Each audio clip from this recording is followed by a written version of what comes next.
நடைபெற்று முடிந்த இலங்கையினுடைய 10வது நாடாளுமன்ற தேர்தலில் ஜனாதிபதி அனுரகுமார திசாநாயக்க தலைமையிலான தேசிய மக்கள் சக்தியினர் பெரு வெற்றி பெற்றனர்.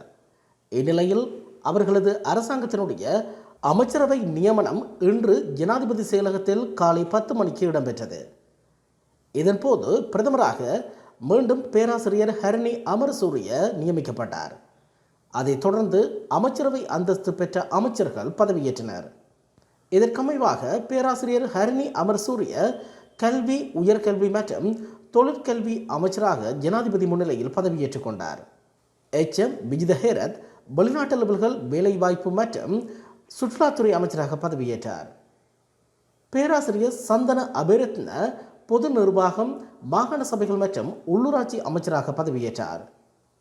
சட்டத்தரணி கர்சன நாணயக்கார நீதி மற்றும் தேசிய ஒருமைப்பாட்டு அமைச்சராக பதவியேற்றார்.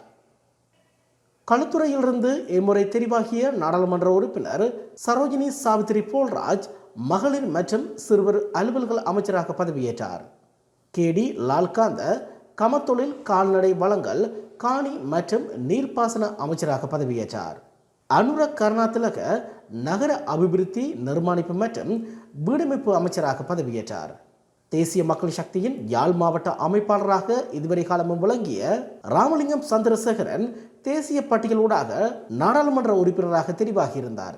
அவருக்கு கடற்றொழில், நீரியல் மற்றும் கடல் வளங்கள் அமைச்சர் பதவி வழங்கப்பட்டது.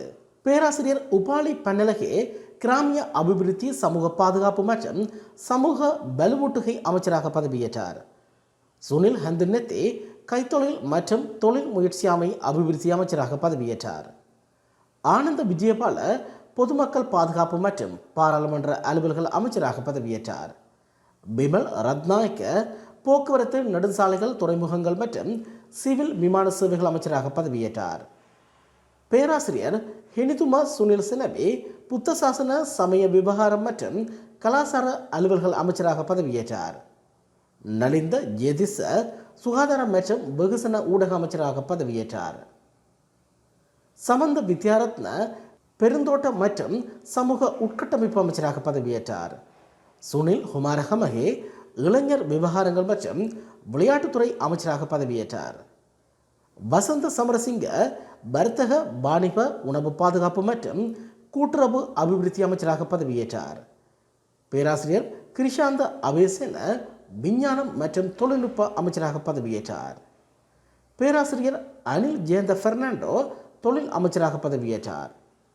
குமார ஜேகொடி பலுசக்தி அமைச்சராக பதவியேற்றார். தம்மிக பெட்டபென்டி சுற்றாடல் அமைச்சராக பதவியேற்றார். அமைச்சரவை அந்தஸ்துள்ள அமைச்சர்கள் பதவியேற்புக்கு பின்னர் ஜனாதிபதி நாட்டு மக்களுக்கு உரையாற்றினார். அமைச்சரவை அந்தஸ்து பெற்ற அமைச்சர்களாக 2 தமிழர்கள் நியமனம் பெற்றிருக்கின்றமை வரவேற்கத்தக்க விடயமாகும்.